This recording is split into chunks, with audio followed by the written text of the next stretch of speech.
All right, we are live. Welcome everybody to another Thursday evening or Thursday morning, depending on where you are coming to us in the world. But Carnivore Mastermind, we are excited to chat with you guys tonight about the topic of the week. I've got a panel of lovely carnivores here with me, and we'll probably have some people joining in as they can throughout the hour tonight. So we'll just welcome people as they can jump in. But I would love to hear your thoughts this week. We've got a lot of responses on the poll of the week. So I'll pop that up here really quick. And so I'm hoping we can discuss some of your comments here. And if anybody has questions for our panel, of course, you can drop those in at any time and we will be starring those as we go. And we have a little tyke in the background here. There's Larry. Okay. Hello. Hey, Larry. Hey, how's it going? So this week in the poll, I asked you about supplementation, and that's going to be the topic for tonight. So do you currently supplement, or have you taken any supplements while eating keto or carnivore outside of a basic electrolyte supplement? So probably most of us use electrolytes on a daily basis. So, we didn't count that specifically, but anything outside of that, maybe you did in the beginning, maybe you're doing it currently. Wanted to hear your thoughts because we're going to talk about it. So I'll save my spiel, but I was kind of surprised by the results this week. We had a overwhelming majority, 62%, say that you are currently taking some supplements. And a lot of you left comments. We had almost 116 comments this week. So thank you to everybody who responded and, gave us kind of a list. That was really helpful because it helped me to see some trends, what's really common that people seem to be taking. And then some of you have, lots of different things in here. And so a few of you left kind of like the reasons why you take them, which I thought was really interesting as well. I've been thinking a lot about this topic for probably the last month or so, even more in depth. So yeah, there's a bunch of stuff here to read through. So thanks everybody for participating this week. So really, it was 62% say you're currently doing it. And then 20% was the next highest saying, nope, you've never supplemented at all. So I honestly thought that would be higher because I feel like that's kind of what I hear a lot, that you just eat meat, drink water, and it's kind of, everything takes care of itself. So I was a little bit surprised. But anyway, 10% said you did some in the beginning, but you don't anymore, which is pretty interesting. And then 4% was, I'm thinking about taking some, but I'm not sure.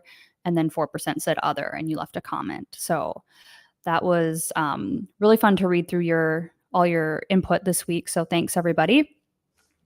And so that's going to kind of start us off here in our discussion on supplementation. So I'm sure, depending on where you are in your journey, we're all going to have different answers. And so I'm just going to kind of start going around the panel here, and we usually go clockwise. So we'll start with Anna and JT, if you guys are ready. So what's your, please introduce yourself and your channel, and then give us your thoughts about supplementation. What do you think about it in general, being on a carnivorous or, a very low carb diet, and what do you do personally with supplementation? My name is JT. I'm from the Poco Moonshine family. Okay. Supplements, I think they're fine if like magnesium, or if you're taking Element or something like that, but I really don't take any supplements. Like I used to take like a men's daily vitamin pill before carnivore. Since being on carnivore, I do not take that men's daily vitamin anymore. I think I get most of my electrolytes and everything I need either from the meat itself or the Redmond's real salt that I'm putting on the meat itself. So I don't do any supplements. My wife, she'll come on here after you guys go around. She's just on a phone call, but otherwise, she doesn't do any supplements either. I think she did a one of those one a day women's vitamin pills before carnivore too as well, but we don't do much of that on carnivore. That's just us though. Awesome. Yeah. So really not feeling the need other than you said you take electrolytes daily, or how often do you feel like you Oh, just need? through the Redmonds. Hi. Okay. Hi. There's another kiddo. Kemba. Cool. We're gonna listen. Um, Hi. hi. All right, we'll move over to Cami at Last Day of Normal. Hi. My name is Cami from Last Day of Normal, and I kind of struggle with my belief in vitamins because, I've taken them for many years. I've been part of multi-level marketing companies selling vitamins that I thought was going to save the world. And then study after study after study comes out showing that they either don't do anything or they hurt people. And I keep hearing that. Even now, I'm hearing things about vitamin D that you shouldn't supplement that, and it's just it's like painful to constantly have like, this is what's going to help me, this is going to save me, and then to find out that it's either not doing anything and you're wasting your money or it's hurting you. So I am going very minimal right now and trying to trust the food.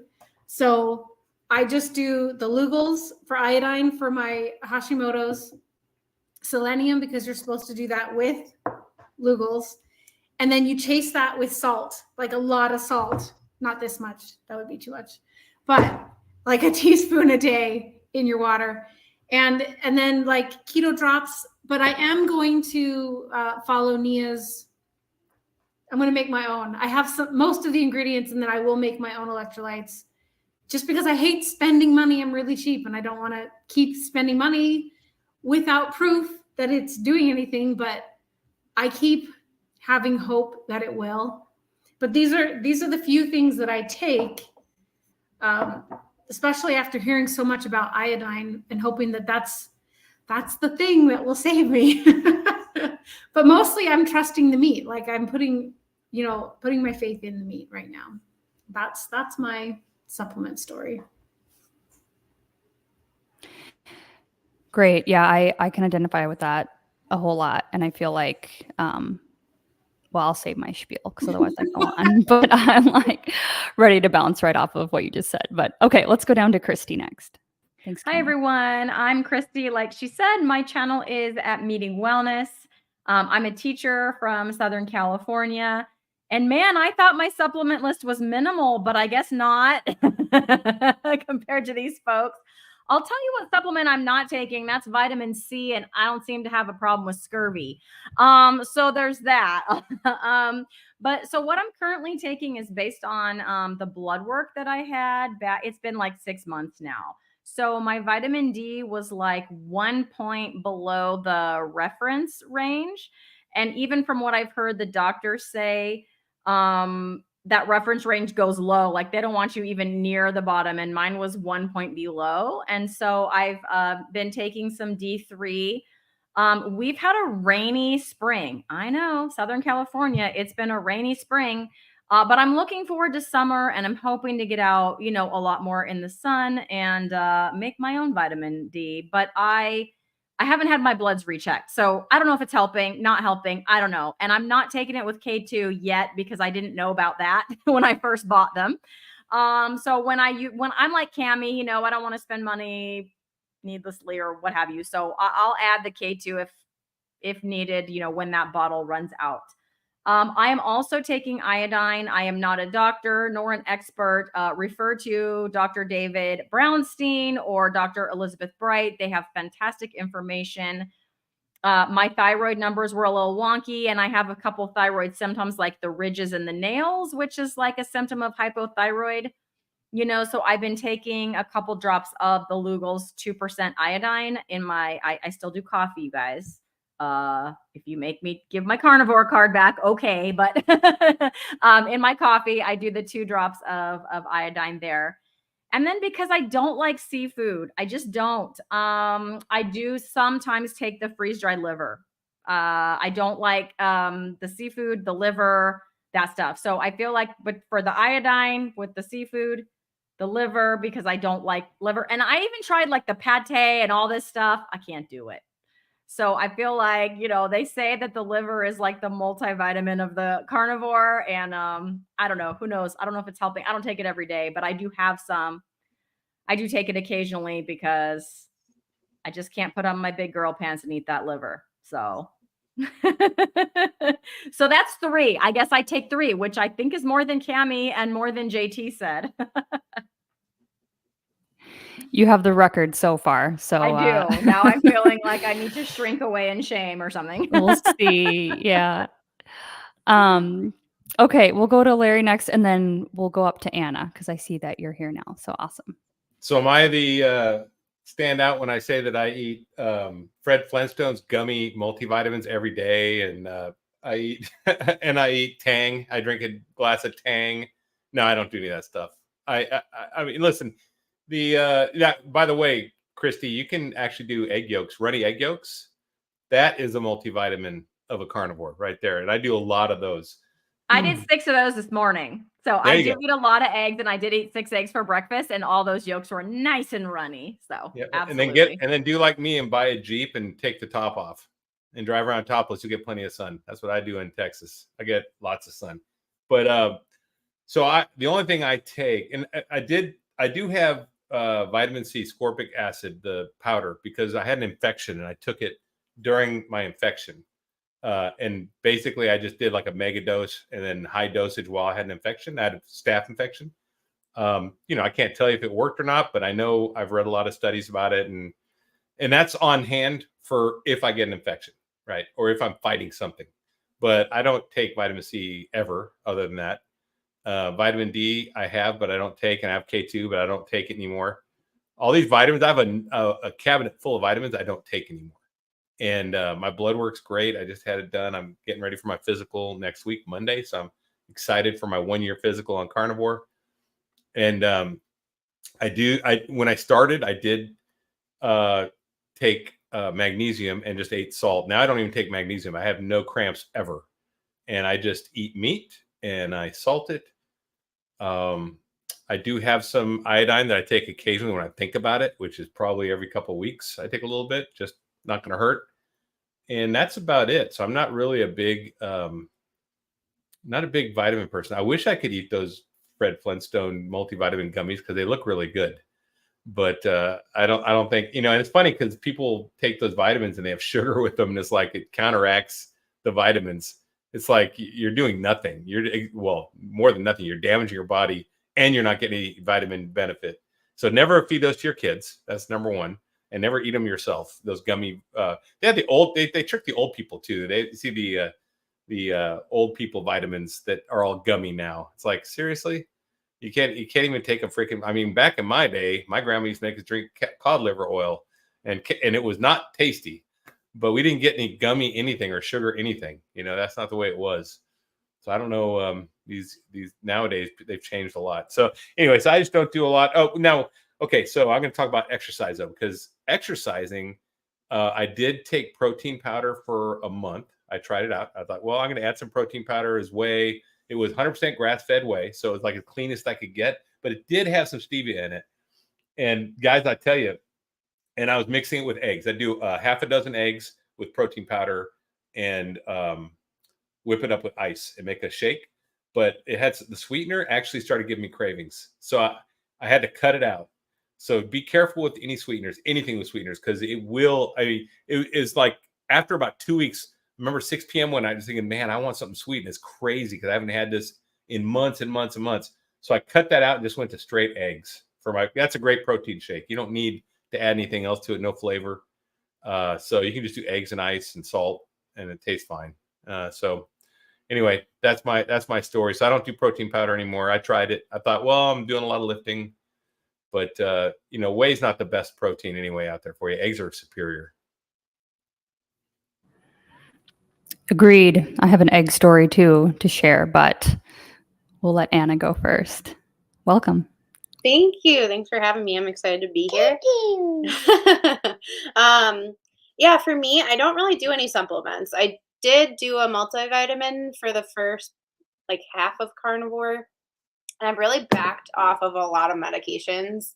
I actually have hypothyroidism, so I'm steadily, my levels are getting better, but I really, I don't take any vitamins. I don't take any, I actually stopped using my allergy medicine. So that was a plus, and I don't have issues anymore. So I'm like interested. Sorry, this is not on multivitamin, but I'm interested to think like maybe it wasn't seasonal allergies. Maybe it was something I was eating. Like I have that big question in my mind now that I'm off of a lot of stuff. But I do like running eggs on occasion with steak. So I'll put that with my steak. And I love eggs. I just usually have them more on the weekend. So I have to integrate more of those because that would be a really nice treat, and really full of lots of vitamins. So, but yeah, as far as like supplementation, I don't do a lot. Going to Larry's point about the sweeteners, I also had some, I like randomly had some sweetener as well, and it actually started to give me some cramping. And I used to be a big drinker of Diet Coke before that. And so I never noticed it then. I did have a lot of irritability on and off throughout the day before carnivore. And so I'm wondering if a lot of the sweetener was an issue. I also saw something with Dr. Barry where he was talking about how sweeteners influence your body in the same way that sugar does. They're coming out with more research showing that. So yeah, I, gotta be careful, like you said. But I thought that was an interesting point that you brought up because I just watched that video from him. But yeah, I think that's all the supplement. I don't really supplement too much. Awesome. Thank you. Great. So yeah, a little bit of differences between, just depending on where we're coming from. And I think for me, my story is kind of complicated, right? I don't even know what I would have voted for. I mean, well, I would have voted for taking some currently, but I have a very mixed opinion about it, and I'm just kind of doing it only because I got to the point where I felt like I had to. And so I've been like, I'm in month 9, but I've still been having some things that I've been trying to troubleshoot. And energy was one of them. Sleep was one of them. And then just I have some like autoimmune type stuff, like inflammation in my skin and things like that are still persisting. And so I've been like restricting my diet down to lion and then seeing how long I can do that. But the 2 times I've done that now, at week 3, it was almost the exact same number of days as when I did in January. I just start craving things, like craving other carnivore foods. The first time in January, it was seafood. Like I couldn't get seafood out of my mind. And I kind of pushed through that last, 7 days to get to 30 days. And then I ate seafood, but then that kind of like threw me off the road. I was like, oh, I'll add decaf back in. And I started adding cream and like too much at once. And so then that kind of threw me off. And then my macros were all weird. And so then I fixed those, I fixed my sleep. And then I was like, okay, I fixed my sleep. I'm high fat now. Maybe I can try lion again and, really get rid of some of this inflammation that's still happening. But then the same thing happened. So around week 3, 22 days, I was like, I couldn't stop looking at eggs, and I had never craved eggs this entire time. Eggs kind of grossed me out, to be honest. Like I cooked them for my daughter and my fiance every morning. And I never thought twice about eating them. But all of a sudden I was like, I need an egg like now. And so I waited like 2 days to make sure it was kind of like a genuine craving. And then I just started eating egg yolks. And so, because this whole time I was thinking about like, well, should I just add in like a B complex? Because I've been listening to a lot of stuff about oxalates. And some of us who are like kind of in my position who are, 9 months in and still struggling with some things, like to me, that's an indicator that, there's a possible like chronic deficiency going on that might not be resolved, maybe in 2 or 3 years is kind of the opinion I've heard. It's like, yeah, if you just did carnivore for 2 or 3 years, you might eventually build back up, not putting in the junk, not putting in all the sugar that competes with some of the stuff like you guys were mentioning.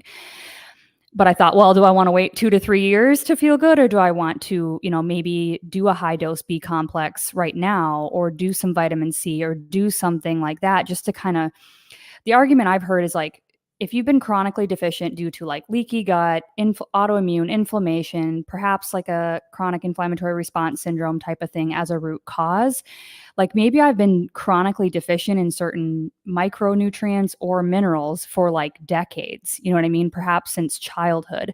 And so what happens is there's certain, biochemical pathways that just get down regulated over time because they're just like, we're not getting what we need.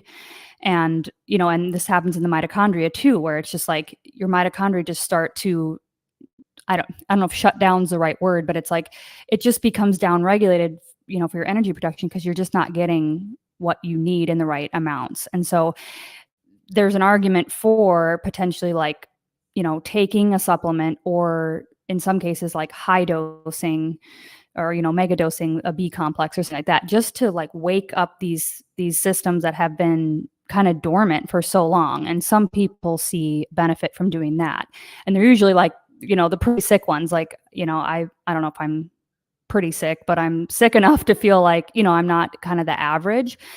And so that's what I've been wrestling with. And so I've been taking a vitamin D K2 supplement, just because that's the one I had like 8 bottles stocked up since 2020 or whatever. I bought a bunch of it. So we've just been like working through that, which I think is fine. I've been taking 10,000 IUs a day since January, and then I was taking it on and off before January. And then I started iodine back in November, 2 drops of 2% a day. And now I've been up to 5 drops for about 6 weeks or so. And I just recently upped it to 7 drops, just to see, like, if I start getting weird, itchy throat, or feeling like, the fatigue, because like hyper and hypo can almost have similar symptoms in the thyroid and stuff. So anyway, I'm kind of experimenting with stuff like that right now. But I'm very leery of adding things in, because I always want to go for food first, right? Like, I think we could probably all agree that if we can get it from food first, that would be ideal. And so I do track also everything I eat in Chronometer, because I'm curious and I like data. And so like, I noticed when I was just doing beef only on Lion, some of my B vitamins were low. And I know like we could argue about the RDAs, and that could probably be a completely a topic for an entire stream. But, there were some things that were low, folate, some things like that, vitamin A were on the low side. And when I started adding in egg yolks, I'm eating anywhere from like 4 to 6, sometimes 8 egg yolks a day now. All those numbers have come up, and they're not technically at the RDA, but my energy, you guys, and I switched to OMAD.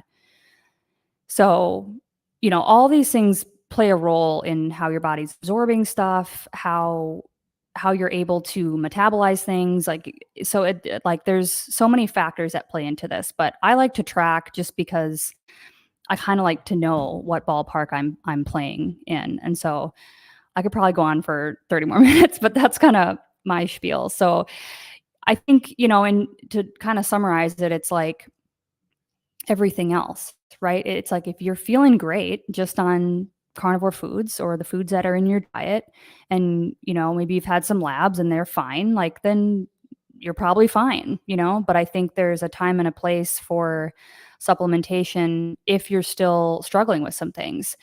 And it's that the hard part is just knowing what to actually take and how much, because like you guys were saying, I just listened to an interview about vitamin D the other day, where, yeah, it's like, there's no real way to know. There's like dozens of different forms of vitamin D. I didn't know this. And so it's not just like the 125 OH and the 25 OH that they test, like one's a storage form and one's the active form. There's like, when you go out in the sun and they test your skin, it's like there's dozens of different forms. And so we don't even know like what a normal value should be. And because there's so many different functions that vitamin D is a part of in the body, it's like, we don't, whatever's being tested in the blood is just what's left over after all these processes have like gotten their fill. You know what I mean? So like, it's really up to the individual to like get just start testing like once a month and seeing like, okay, look, here's my symptoms. here's how much vitamin D I'm taking, here's what my levels are, and then watch those trends over time and see, like, am I taking too much or am I not taking enough, or is being out in the sun more helping, or is this supplement not the right supplement? So like there's so much N=1 to all this. And so I will get off my soapbox here and let y'all talk. But that, I mean, this is all the stuff that I think about constantly all day. I'm like, okay, what should I take and why? I don't want to just like throw things in and not really be sure, you know? So, but I'm definitely trying to do food first. So go ahead. I think Dr. Chafee says that any diet you have to supplement is an inferior or the wrong diet, right? So, but that being said, so we've been eating such a bad diet for so long, all of us here, that we've got these seed oils in our system, which have a 680-day half-life approximately. So we're not getting rid of them in 1 year. That's in 9 months. That's not going to happen. And one of the problems is we go out in the sun and our body's supposed to make vitamin D when you get sunlight on non-coated skin, you know, as long as you're not putting the SPF on. But I know the mitochondria have to be operating properly. And I know the seed oils interfere with that, which is why we get burns, right? So I think a lot of this is, it's going to take time, and you don't expect a 1 year change. I think my body will regulate back to probably what it was back in the 70s when I was a kid, when we didn't eat very many seed oils. And I used to run around the sun, and we didn't have SPF at all. We had suntan oil, believe it or not. We used baby oil to get more sun, right? Some of us know this. We didn't have SPF back then. That's what we did. And because we're eating the good food, you know, I rarely ever got a sunburn. I don't remember being a kid having a sunburn even once, I don't think. And I think our body will generate the proper, once we clean it. It's going to take a long time, though. It's going to take a long time to get these seed oils out, to get our mitochondria back 100% throughout your cells operating. And I think you just got to be patient. And, I don't think monitoring it's bad. And maybe taking, like I do take vitamin C, like I said, when I'm sick, or also take quercetin and zinc, which is an ionophore to help with viruses. And I'll take vitamin D if I'm sick. But if I'm not sick, I'm just trying to rely on my body. And I do just try to try to get a lot of sun. I take my walks in the morning, no sunglasses. When I go in the backyard, I'm working, I take my shirt off. I don't want to do that out front because all the women might get the cat calls coming and stuff. So I'll just do it by myself in the backyard. But I do get some sun. And I like getting some sun when I'm working. I'll be out, digging ditches or doing work in the backyard, just in shorts and soaking up that sun. And I tell you, I feel great. So, I'll find out my vitamin D numbers on my, and I'll report back on my at Monday when I have my 1 year checkup, which is gonna be great. So, but anyway, so I really think our body will self-correct. And the diet will alone do it. But maybe it's not now, Nia, because we've poisoned it so long, and this poison is still in our system. And it's going to take a while. I just think it's going to take a while to get out. Kind of piggybacking off of this, I know you mentioned Dr. Chafee, and there's a question in the comments that says, how does a blood test prove your deficiency? And I feel like it's a tricky question because, like Dr. Chafee says, there is, each lab has its own range too. And it's for sick people. A lot of people are sick or have their own issues. So how do you know? And that's a really good question. I don't know. I don't know the good answer for that because there's not really a standard that's universal. So I think it's really tricky just because we're measuring people who are not in their best form, best body. Yeah, too bad we don't have RDAs for carnivores on the side, set on the side. Maybe we go to the Maasai and take their blood and see what it looks like, because that tribe is carnivore, right? And see, hey, what do these people look like after doing this and not eating seed oils? Couldn't we form our own database and have carnivores and create our own RDA for carnivores on that'd be interesting. a Google sheet somewhere? Yeah, I think that's why testing is good, because I haven't tested. I haven't had labs in years and years and years and years. So I have no clue what my baseline was, but I'm curious. And I think that's the only reason. And that's where that vitamin D talk kind of got me thinking too. Cause it's we already know that the reference ranges are, not going to represent us, but I think the reason that I've held off on testing for so long is for that reason that you brought up, Anna. It's like, I don't even know like what to compare that to. Like that wouldn't even tell me anything necessarily, Right. again, especially in the context of eating this way. But I think just for my own, like being an expert of my own journey, it's like, okay. And that's where he talked about the vitamin D in this context. It's like, say it's 40, like who cares if it's labeled high or low or whatever.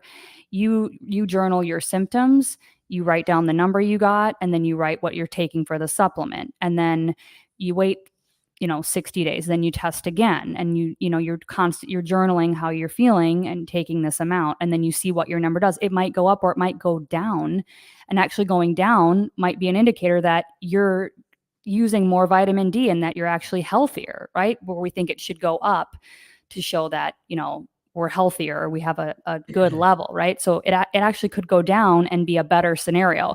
So it's really just like tracking for your own database, and then we could start compiling that for people who are eating this way, and then we might actually have some reference ranges that could actually inform people on what they might want to try. So yeah, the more I get into this stuff, the more I realize how individual it really is and how hard, and that's frustrating, right? Because you just want, if you're struggling, you just want somebody to be like, here, take this pill, and this much, and you're going to feel better. And it's like, it's just never that easy. It's never that simple. And I kind of, as a final point on the stuff I had written down, was, I think about supplements almost like I think about medications. Like, I don't want to be on these long term.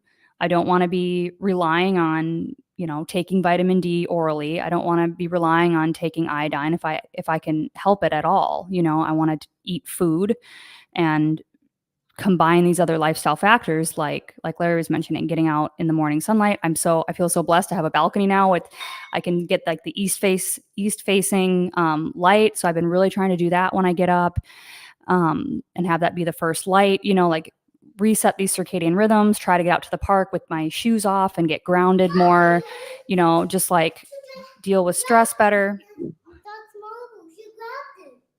Duck's marbles. She grabbed it? No, she grabbed it.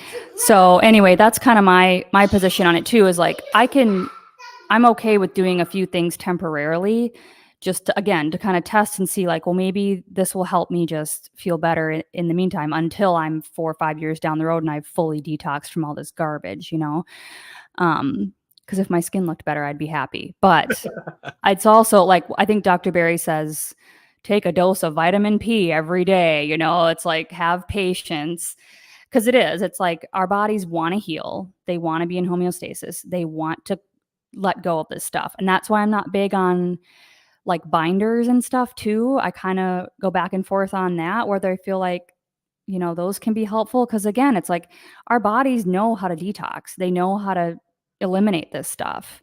And if we just get out of the way for the most part, and put in good and stop taking in the garbage, like, eventually it will work itself out, I think. But I know from comments I get and people who are really, really sick that it's not always just that simple either. And some people do need the support while they're healing. So, I've opened up my mind to it more. I used to be like completely anti-supplement, but now I'm like, okay, I see the purpose. Just like taking a medication might be helpful in acute cases for some people, but the idea is you don't want to be chronically reliant on this stuff. You don't want to be dependent on it, to get what you need anyway on a daily basis. So anyone else have thoughts? Go ahead. Yeah, I just wanted to reiterate the whole N=1 thing, because I've heard N=1, right? N=1, N=1. But recently have just kind of internalized it.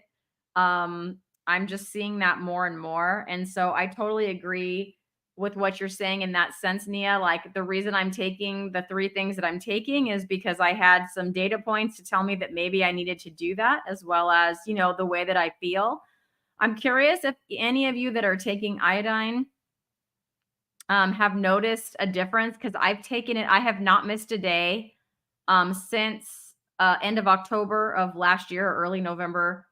And I have not noticed a difference At one point, I even upped because I do 2 drops because that's kind of the baseline. Everybody says, 2 drops. I upped my dose for a little bit, maybe a few weeks. And then I reduced it back down just because I don't know, like, is it too much? Can you go too much? I mean, some say no, some say yes. I think I need it, but yet again, I'm not like I said, I have the brittle nails with the ridges and stuff like that. And my thyroid numbers were a little wonky in my blood work. For a while there, my hair was falling out pretty good. It's back now though. That's gotten better. But I don't know that I feel like my nails are the same. Like nothing's happening is what I'm trying to say. And so I'm just wondering if anyone can tell me, like, have you noticed a difference from taking the iodine? So I was taking 5 drops a day for months and didn't really notice. And then I watched an interview with, I think, Dr. Brownstein, and he was saying that he thinks thyroid people should be on 50 milligrams a day, 50 something. And so I found a chart for a 2% Lugol's, and that's 20 drops. What he said was 20 drops. So I do 25 because I have Hashimoto's. And so I need even more than that. So I do 25 a day, and my hair is not falling out anymore, not in like handfuls a day. And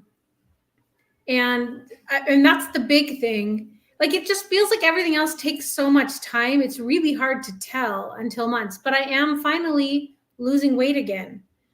And I'm also doing Lion. I started those around the same time. So again, it's hard to tell exactly which thing is causing which. Lion does help me a lot, but I'm taking a lot of iodine. So I'm sure that's part of it. Isn't Dr. Bright a big advocate of that too? Yeah, I don't know if she recommends that high of a dose, but for female hormones especially, I mean, yeah.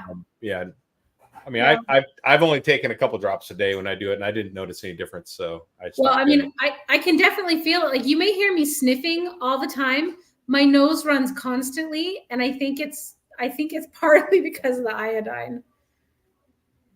But that's why I do the salt flush, because when you take that much iodine, it is binding with every bit of bromine and fluoride in your body and getting that out. And so the salt, you do the salt water to flush everything out, to get all that toxins out.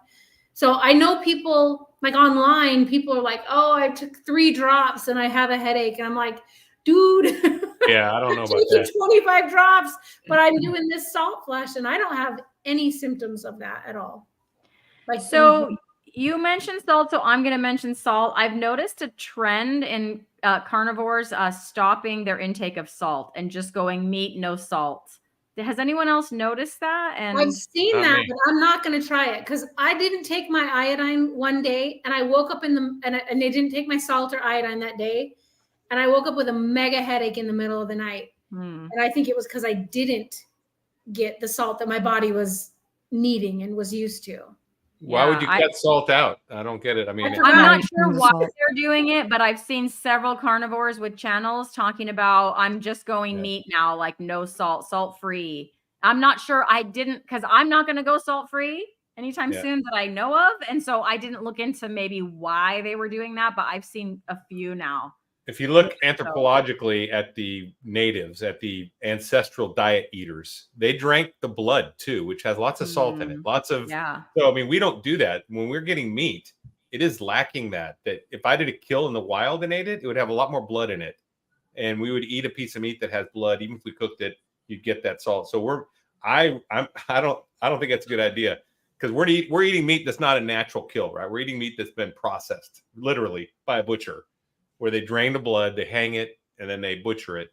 So it's not a normal kill. So I add salt. I mean, Dr. Chafee, someone says he doesn't add salt, but he does salt all his meat. I've seen him. He salts his meat in the fridge and does a dry brine. He does a brine, which is the salt. So I think he maybe doesn't add salt as he eats, but he salts it in his prep.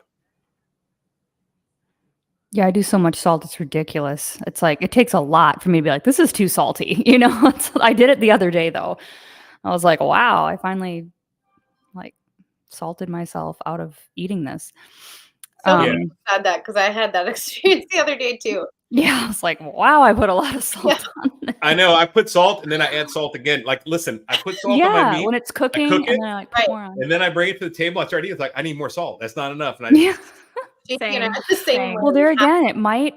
Oh, go ahead. Sorry, if we like cook a steak, we salt it before and then after too. It just tastes better. No. What were you gonna say? Oh, just that I could see that being like anything else. It's like maybe, we've been deficient for a long time and the body's like, woo, like you're giving me the salt, and it may, our taste for it may lessen over time. And I think that's what the Bella Steak and Butter gal said about hers. I might be wrong, but I'm pretty sure she salted in the beginning and then she just like felt like it didn't taste good anymore. So I don't know, but I feel like I was actually looking this up too earlier this week about like water before we had filtration and all this stuff. Like was there actually sufficient mineral quantities in like natural water that we would have drank? Like how would we have gotten all these minerals in the winter, like when there were no plants available? Because I know some people are like, just eat a fruit or just eat a cucumber and get your electrolytes. It's like, well, cucumbers don't grow everywhere, and they definitely didn't grow in the place where my ancestors are from. It was below zero for 8 months, or not 8 months, maybe like 6 months out of the year.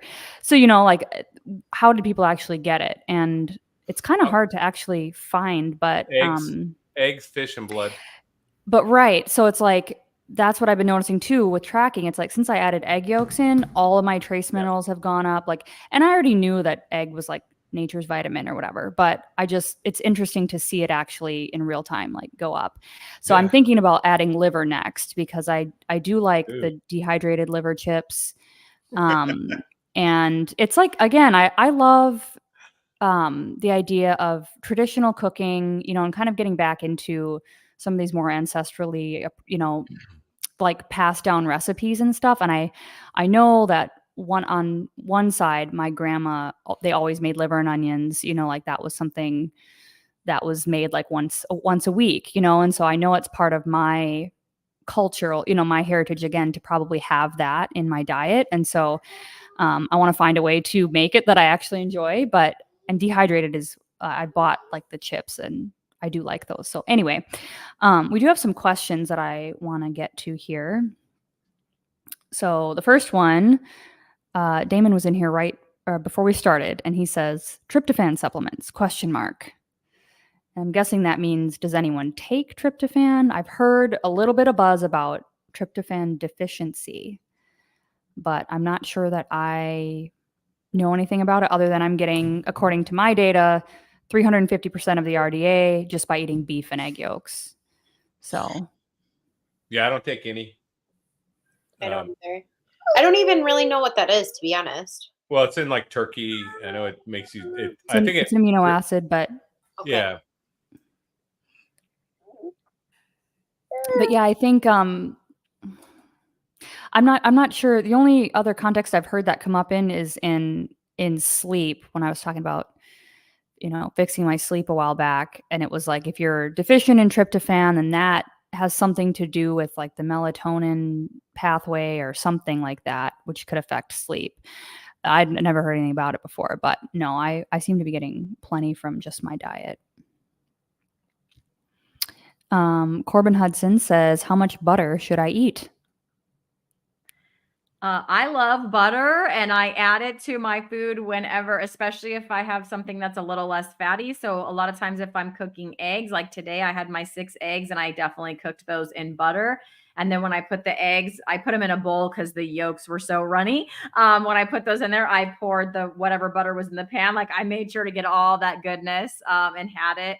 Sometimes too, if I feel like, if I'm craving a bite of butter, it probably means I'm a little low on the fat. So I'll just take a little bite butter. And sometimes even the salted Kerrygold isn't quite salty enough. And I'll take a little bite and go, nope, and add some Redmond real salt to it and eat it. So I say, listen to your body, Corbin. It didn't take long after I went carnivore last June for my body to start talking to me and telling me like, a bite of butter sure sounds good right now, and then I'll eat it and I'll just feel great. So that's my 2 cents. Anyone else? Yeah, I would agree with that. Follow what your body says. And sometimes if you're having too much fat, you can tell when you're in the bathroom. So that's a good sign to kind of tone it back. But I had that craving for butter once so far. So I mean, I obviously love it on my steak, but my body suddenly craved it one day and I was like, oh. So yeah, I think just listen to your body, see what it says, and go from there. So just a tryptophan thing. Do you want to bounce back to that? The person's average person supposed to have 820 milligrams of that. One egg has 83 milligrams, and 3 ounces of beef has 229 milligrams. So if you eat 6 ounces of beef and like 6 eggs, you're set for the day. Just to let you know. As far as butter, yeah, I love butter. I eat a lot of it. I put it on everything I eat because I'm on a high fat diet, not a protein diet. This is a high fat diet, 0 carb, high fat diet, and I mean, I work out like a fiend and I love it. And butter is my fuel. Butter's my rocket fuel. Yeah, I'm about to add butter back in. I've added egg yolks. So good. And then I added bacon because I was like, the bacon, like I feel like maybe something's actually finally changing for me because I'm like getting real good cravings, and I feel like that's a healthy sign, but I'm also fasting and I can fast now. Like I haven't even eaten today. I'm on I got to my OMAD time and I was like, I'm not even hungry and I had so much to do. And so I was like, let me just keep going. And I just forgot, So I'm on 27 hours or something like that. And I'm like, I feel fine. I'm about to test my ketones and see, maybe I'll get a dopamine hit off of seeing how high my ketones are right now. But yeah, just to touch on that too, like the tryptophan thing, I'm getting 118% of the RDA, which is what you mentioned, just from brisket, just from beef, so like even on the lion diet, you get plenty of that. So without the eggs, but then the eggs was number 2. Okay. Ellie's question. She says, hello, mastermind friends. I miss you. We miss you too. Yeah. Get yourself on here next week. She says, I finally bought iodine. Please tell me how to slowly introduce it to myself. I'd love to know the dosage. I got the 2%. Yeah, I'm taking 2%. I started with 2 drops and did that for several months just to see. And then I've slowly increased it since then. I'm at 7 drops now, but that took me 6 months. Did you ever have bad results from taking iodine as you were going up? Because I don't know what that would feel like. What is a bad result from taking iodine? The only thing I've heard is Dr. Berry say that if you are taking too much, you'll start to notice scratching or tingling in your throat area. And that could be a sign you're taking too much. And then I've heard people say that, it can actually tilt you in the hyper direction. And those symptoms are almost, again, I'm not a doctor. This is just what I've heard people say. Those symptoms almost mimic the hypothyroidism. So you might get more fatigue. You might be feeling kind of that brain fog, just sluggishness. And I was feeling like that hardcore, you guys, hardcore tired still, dwindling down the caffeine. That took me a long time to adjust, months to adjust to the low caffeine. And so I was trying to take the iodine. It's maybe that's going to help me transition through that so I can still do the laundry and function, and not fall asleep while I'm watching my child type of thing. Cause that's kind of where I was at. And so, I've noticed a benefit, but I did it really slow and I didn't want to just dump, 10 drops or something trying to fix myself overnight. It's just do 2 for a few months and get off the caffeine, and then up to 5. And then I've been hearing 7 to 8 is a good number. So I'm like, okay, let me try 7 for a week and see, and maybe I'll go back down or maybe I'll stay there depending. But I'm just watching very closely for symptoms of, kind of what I came from, but I'm feeling freaking amazing now on OMAD and, now adding some of these more mineral rich carnivore foods back in. So, Ellie, so from what I've heard, if you take iodine, you're supposed to take other things with it. Selenium being one of them. And I think that there are some others, but that's just where the one I'm taking now. Because as your body processes the iodine, it uses up the selenium in your body. So you need to take selenium with it. And like Nia did, I would just introduce it slowly. I would not go immediately to 25 drops like I'm doing. I'm not always bright about stuff like that. But then do put a little bit of salt in your water to drink that down to flush out whatever comes through the iodine, whatever the iodine pulls out. So that's what I would suggest. Cool. Anyone else on this question? Nope. Okay. Where am I? Mary says, trying hard to be a good carnivore at the same working on kicking my AUD, still having some beers. Low in B vitamins, and I'm not sure what all because 60 years on SAD diet, any vitamin info or amino acids. I mean, I would say kind of maybe go back to the beginning of this and kind of, watch it all through again, because I think if I had to summarize my thoughts on that, it'd be similar to like what I'm going through right now. It's like I used to drink a lot. I've had leaky gut probably my whole life, just chronically deficient, abuse my body with alcohol, all that kind of stuff. So it's just going to take time to heal. And I think it's perfectly acceptable to help support your body through that process with a temporary mindset, So if you feel like, or if you're working with somebody, a coach or a doctor or somebody who, can advise you and help you check, again, we talked about labs and how it's sometimes difficult to know exactly if you're deficient really or not. But, I would consider supplementing something. But like we've all kind of explained here in our own ways, like you can get all of this stuff from the carnivore diet, right? You can get all of this stuff from meat and eggs and, maybe some dairy if you tolerate it, bacon if you tolerate that. Bacon has a lot of B vitamins. I noticed from tracking that when I added bacon in, that's when my B vitamins, and egg yolks, my B5 went up significantly, folate went up, vitamin A, vitamin E. So like, having those things, just beef, egg yolks, and bacon has like doubled or tripled some of my intake of these minerals and stuff. So again, I'm feeling great, and I'm probably talking way more than I should tonight because I'm just like, woo, so there's hope, you know what I mean? Like you can get through this. But I would take things slow and be very, intentional about what you do add in and take a food first approach. Ultimately, that'd be my advice.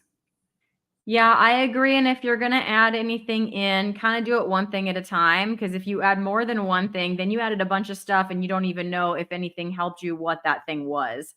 So that would be my advice. It's just what's your worst symptom that you think you might need a supplement for, which supplement might help with that, go with that, and then just do that for a while and track it. Like Nia was suggesting earlier, write it down, see how the symptoms go. Yeah.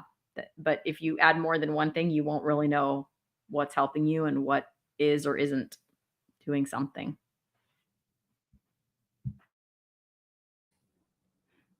Anyone else? I did want to mention for alcohol specifically, I quit drinking the first day I'd been carnivore like a month and then I fell off the wagon and then I did it another month. And then, so in last July is when I'm like, okay, we're not starting over again. Even if I screw up, it's like, we're doing this. And that's when I quit drinking. And so, I mean, I can tell you that just having a few months under my belt, even though I wasn't perfect for like that first half of last year, really helped me kick the alcohol cravings. And they do go away. Like they definitely do go away. It just like sugar cravings do, like anything else. So, if you can switch to NA beer or switch to club soda or find some other drink to replace that, that's what I did. I mean, I didn't drink NA beer, but I was like a liquor drinker. And so I just switched to, club soda, and I'd put it in I like my little rocks glass, and I just put it in the same glass at night and drink club soda, and it's like the placebo thing. You almost feel like, you're still getting that same, like, sit on the couch with my glass and you hear the ice, you know what I mean? So it's like all those same triggers that would say, okay, we're relaxing now, but without the alcohol, and it sucks at first, but you can retrain your brain to not crave that anymore. And carnivore is amazing for alcohol use, I think, because you just don't crave that sugar anymore. So good luck to you. Let us know how you do. Okay, Ellie has one more question. I've always heard that supplements are just expensive pee. What supplements do you think everyone needs as they detox from a standard American diet? So Anybody? I don't think that everyone needs any one supplement. Like I said, I've really embraced the whole N=1. I think it really depends on your personal symptoms or things that you might be going through. I think some people do fine with none. And then some people might need to add some, but like I said, I think it's variable by person. So I would never at this point in my journey recommend like everyone needs this supplement. I even watched, if you guys know Indigo Neely, she eats meat-based and she was supplementing iodine and went hypothyroid in her opinion because of it. And so in her case, she didn't just, because I know Dr. Brownstein will say, well, you'll just pee out the extra and it's not going to hurt you. And she was like, and now I know for me that wasn't true because I didn't pee out the extra. I'm a little hypothyroid now. And she's going through where she just feels so hungry, like voraciously hungry all the time. And all of the stuff that she's now having to fix, because of that. So that's one individual, experiment where iodine was not for her. So yeah, I would just say it's individually up to you, Ellie, and just depending on what each person is going through, what their symptoms are, then that's what they should do.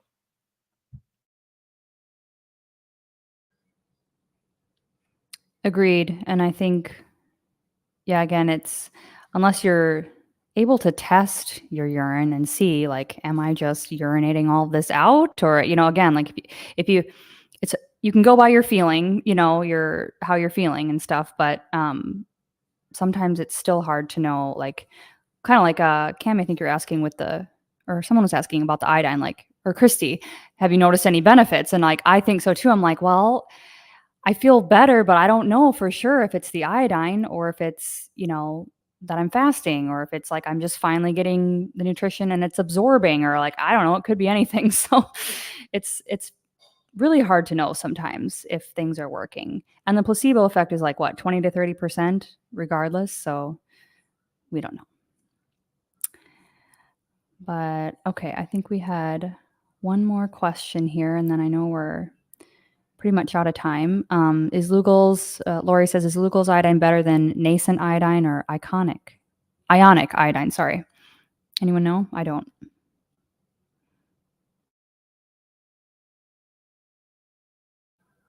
No, I don't even think I've heard of ionic iodine. So I just hear everybody say Lugol's, so that's what I bought. Yeah, that's just the first one I heard of. But in the book, Iodine Crisis, they talk about different kinds and that they might work better, but I already had the Lugol's, so. Awesome. Okay. Well, I think that's, unless anybody else saw a question that I missed, I think we got to everybody. And Dave does anybody else have? Dave Go Sanye ahead. just posted one at 6:58. Past few months, after even one drink, even my favorite scotch, I feel kind of terrible. So he's just commenting on the alcohol thing. So I don't drink like I used to either. I rarely drink, and if I do, it's barely any. And it's a social thing, completely social. And it doesn't taste like it doesn't taste good like it used to. So, and I'm a bourbon guy, or a scotch. Our guest on Linus Lifestyle 2 days ago on Tuesday said that exact thing. So she used to drink a couple glasses of wine every single night. And now if she does, it's not she said it used to make her feel like a good tipsy, and now it's like a gross, like she hates it, she regrets it every time, she hardly does it anymore, like it just doesn't hit the same, it doesn't feel the same, it's not enjoyable in the same way. So I have to get like a big glass of water to go in between my drinks because I have to drink some water between, and which I didn't before. You know, I used to sit there and drink, and then I'd have a water at the end or something. But now it's like take a sip and then drink some water. It's like weird for me. So I have one more thing. I kind of had a question about the supplement, which it is kind of a supplement of birth control and how that is pushed on women. Like at 12 years old, they want to put everyone on birth control. And I think that is a really harmful supplement. And I think that I had polycystic ovarian syndrome. They put you on birth control pills and try and cure you with that, which it is not a cure for anything. They ignore the root cause. And then you're on this, estrogen supplement. And they even had me taking another herbal supplement, Estroven. And I'm sure I messed up my hormones massively taking all of these, plant-based hormone supplements. So just throw that out there. And I too was on birth control for a really long time, and I actually came off of it because JT talked to me about, it comes from a plant and there's this risk of blood clots and all sorts of things. And, I had never really looked into it that much, but thinking back, like I've been on it for a long time and I really don't know how that's impacted my body. Like all the stories from other people, like I remember from Curie and his daughter having taken birth control and having that impact her to the point she needed surgery. Like it's terrifying, honestly, that they push that on people. And for me, it was because my period had really bad cramps. And even recently, before I went off, I noticed I was still having some more intense cramping. And so when I came off of it, I don't have that. So it's like almost started to do the reverse for me. Hey, I'd like to comment on that quitting drinking thing. So carnivore diet is a fasting mimicking diet. So you can eat and still be in a fasted state. Your body is anyway. And that's the idea. So if you look back at the turn of the last century, the 1900s, 1890s, when they had opium addicts and alcoholics back then, they treated them with fasting, not a carnivore diet because they didn't know that was a fasting. They fasted them, and that's how they broke their addiction. So they would go to special places and be fasted. And so I think this is what we're seeing is that there's some kind of mechanism in the brain between addiction and fasting, and doing a fasting mimicking diet helps with that. Because I know some people have kicked their gambling habits, porn addiction, which, it's all the same thing. It's an addiction, right? It's dopamine hits. And and then of course, sugar addiction. I mean, that's just one of the addictions, right? So anyway, I just like to say that. And back to the birth control thing. Well, I've never taken it, but I got to just make a comment about these pharmaceutical companies. They love to have lifetime subscribers to their prescriptions. And that's what you are. At 12 years old, they can lock you down and say, we got this person for 30 years, 40 years, whatever. This is guaranteed income, even though insurance companies are paying for it. May not come out of your pocket, but they're getting paid. And it's sad.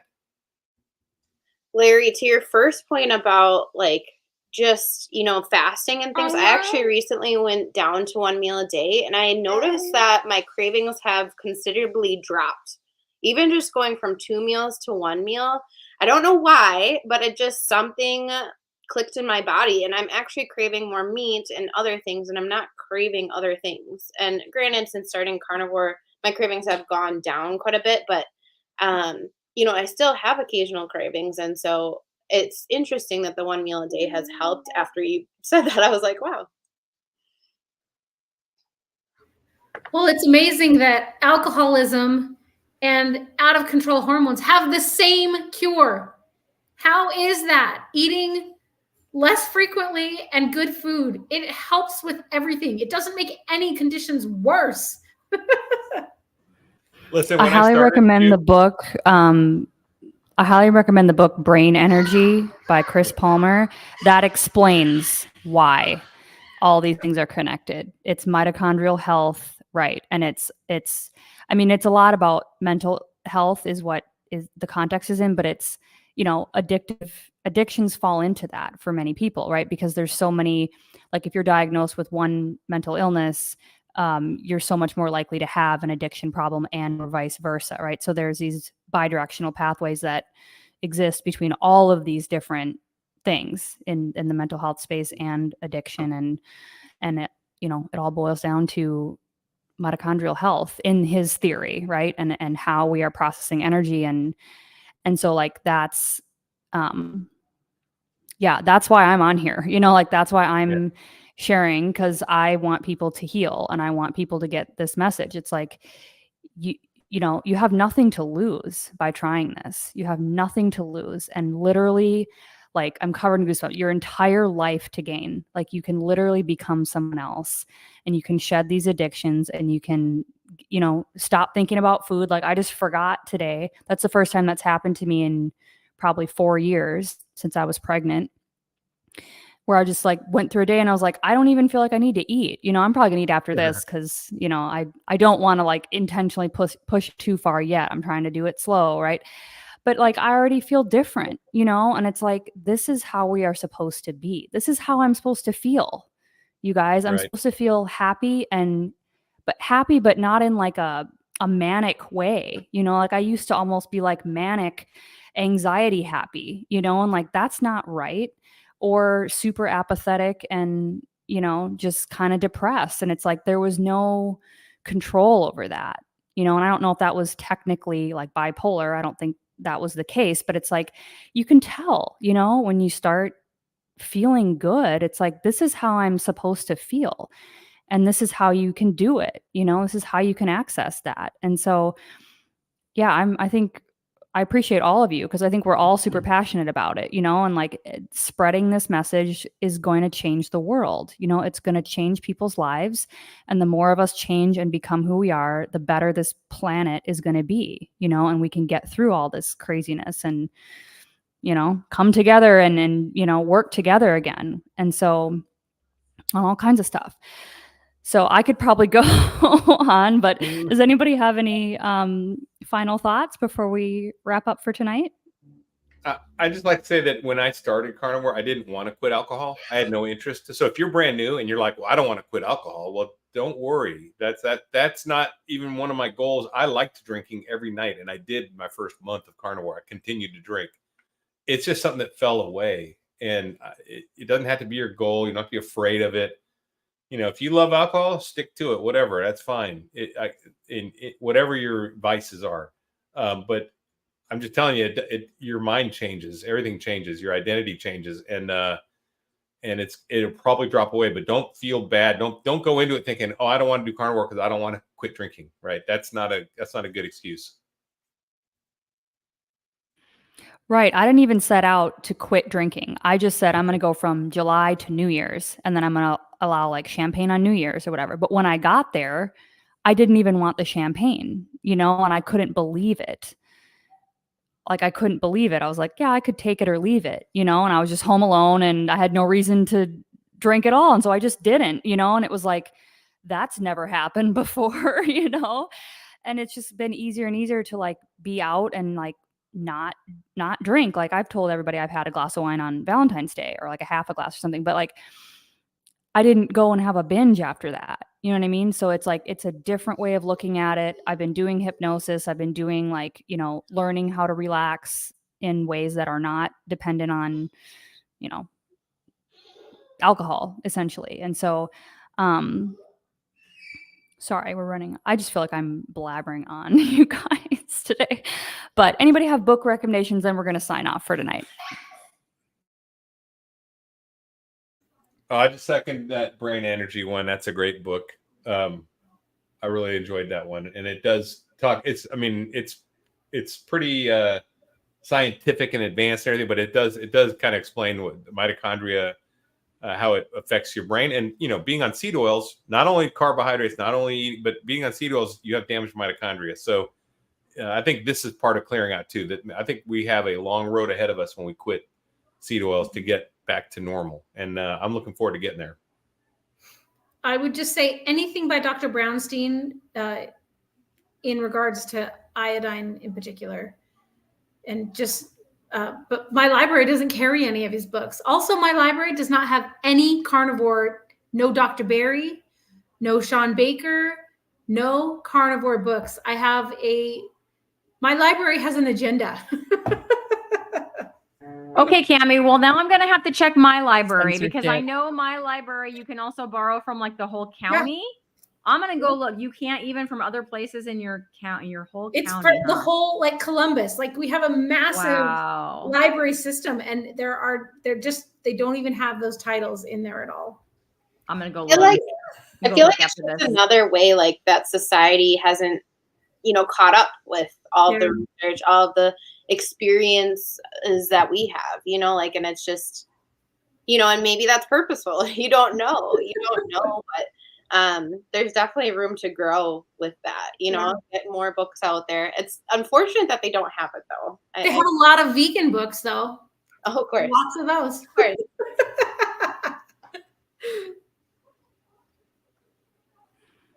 Awesome. Yeah, I have a list that I'm building in all my video descriptions that have links to books that I actually need to update it because there's probably 4 or 5 more that I think I would definitely put on there. But yeah, there's lots of good stuff. I just have an Audible subscription, so I get like 1 credit a month, and so I will, just at least go through 1 book, usually a month. And then the cool thing is we have YouTube, and there's like millions of videos, lectures, and stuff that you can listen to of all these people too. So, okay.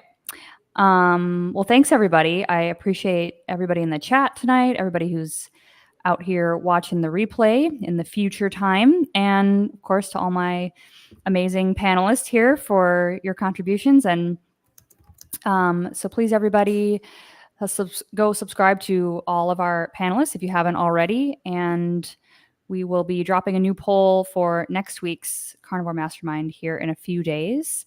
And yeah, I've really enjoyed our conversation. Thanks, everybody, and have a great week. We'll see you next Thursday. Bye.